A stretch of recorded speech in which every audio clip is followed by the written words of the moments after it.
TG Plus News edizione di Treviso, buonasera.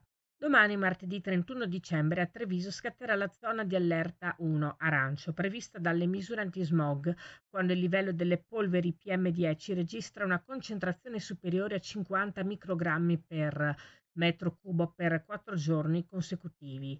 Con il livello di allerta 1, livello arancio, non possono circolare dalle 8.30 alle 18.30 dal lunedì alla domenica, inclusi i giorni festivi infrasettimanali, gli autoveicoli alimentati a benzina Euro 0, Euro 1 ed Euro 2, le autovetture a gasolio Euro 0, Euro 1, Euro 2, Euro 3, Euro 4 ed Euro 5, i veicoli commerciali a gasolio Euro 0, Euro 1, Euro 2, Euro 3 ed Euro 4, oltre ai ciclomotori e motoveicoli Euro 0 ed Euro 1. Poste Italiane comunica che in tutti gli uffici postali della provincia di Treviso le pensioni del mese di gennaio saranno in pagamento da venerdì 3.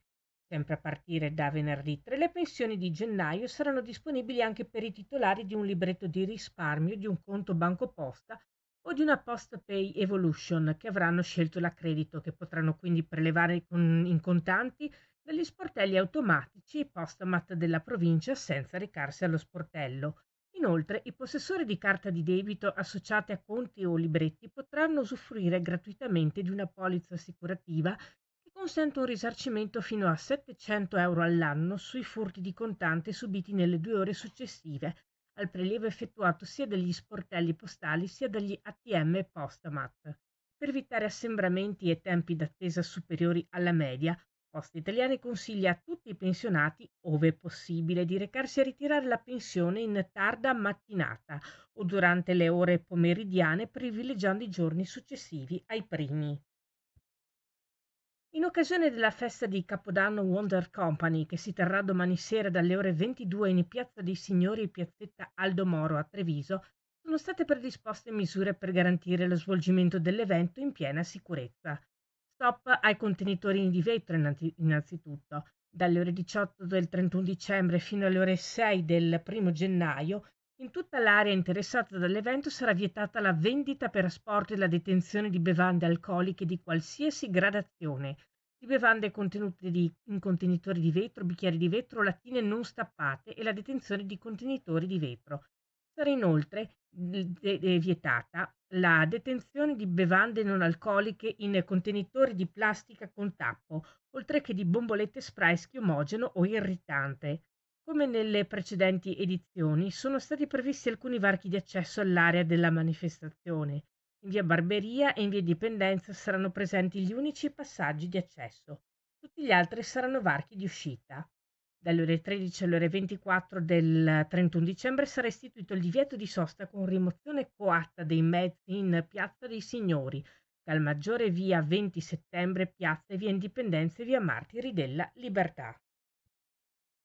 Parliamo di cultura. 265 studenti accolti e 8.755 ore formative erogate. Questo è il bilancio di percorsi che la Fondazione Cassamarca ha offerto dal 2021 a oggi agli studenti delle scuole superiori trevigiane per il conseguimento di competenze trasversali, noti anche con la precedente denominazione in alternanza scuola-lavoro, di alternanza scuola-lavoro.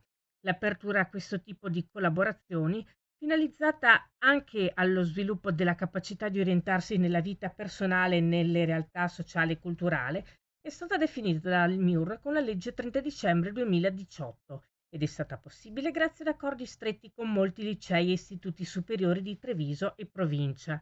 Gli studenti hanno collaborato come guide per scoprire Caspineda, la Pinacoteca, la biblioteca dei Brittoni, che custodisce magnifici affreschi di epoca medievale.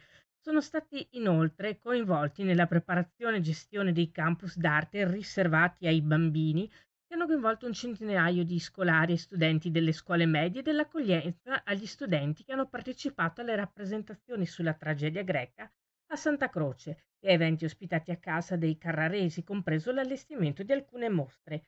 Questa era la nostra ultima notizia. Grazie per averci seguiti. Arrivederci.